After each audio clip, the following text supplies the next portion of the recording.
We have this idea that big, complicated words are the most powerful ones. But what if the real heavy lifters in our language, the ones doing all the work, are actually the small, simple ones we use every single day?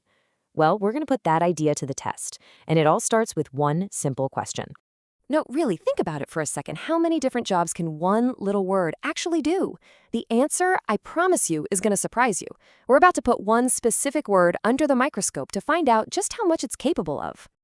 And here it is, our word of the hour, rough. Seems pretty common, doesn't it? Maybe even a little ordinary. But as we're about to see, this word is a secret powerhouse. All right, so let's dive in and start breaking down all the different roles this one word plays in the English language. First up, believe it or not, it can be a noun. That's right, you can actually call a rude person a rough. It's a countable noun too, so you could have one rough or a whole gang of roughs. Pretty simple, right?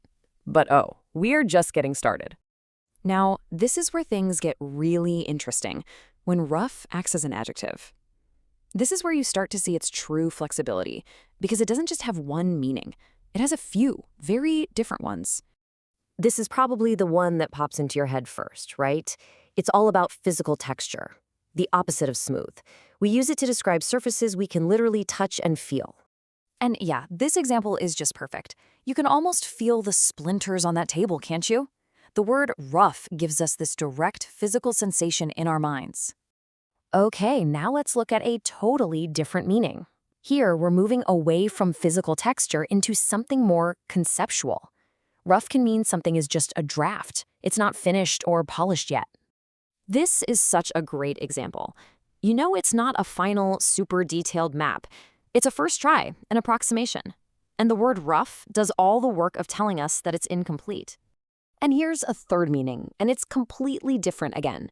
It's not about texture, it's not about being finished, it's about an experience. Rough can describe a really challenging situation or a difficult time. Wow, that short sentence just packs such an emotional punch. With just that one word, rough, we totally understand the idea of hardship and struggle.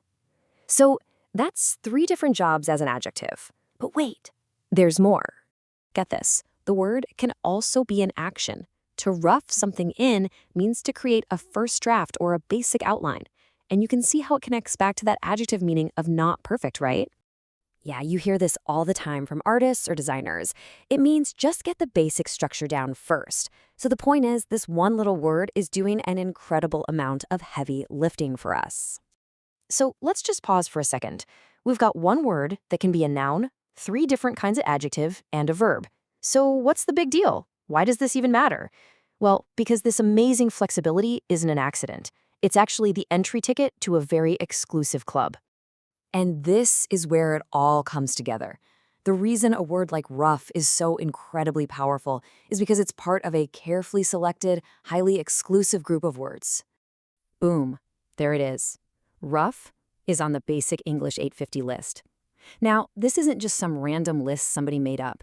It's a very carefully chosen set of 850 essential words, all designed to make English a super clear, simple language for everybody to use. That number is the whole key.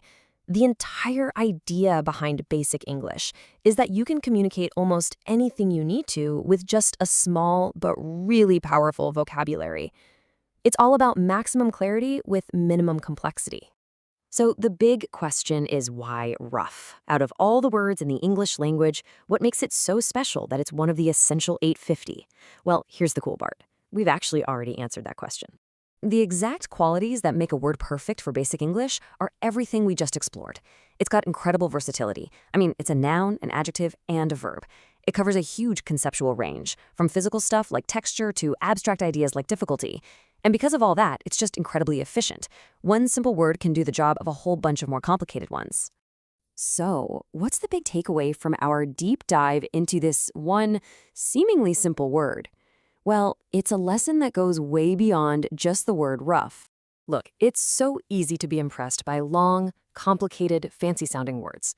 But the real workhorses of our language, the real MVPs, are these small, versatile, powerful words. They're the foundation of clear communication.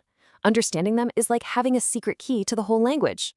And that leaves me with one final thought for you. Now that you've seen the secret life of rough, What other simple words do you think are out there quietly doing way more work than we ever give them credit for? Something to think about.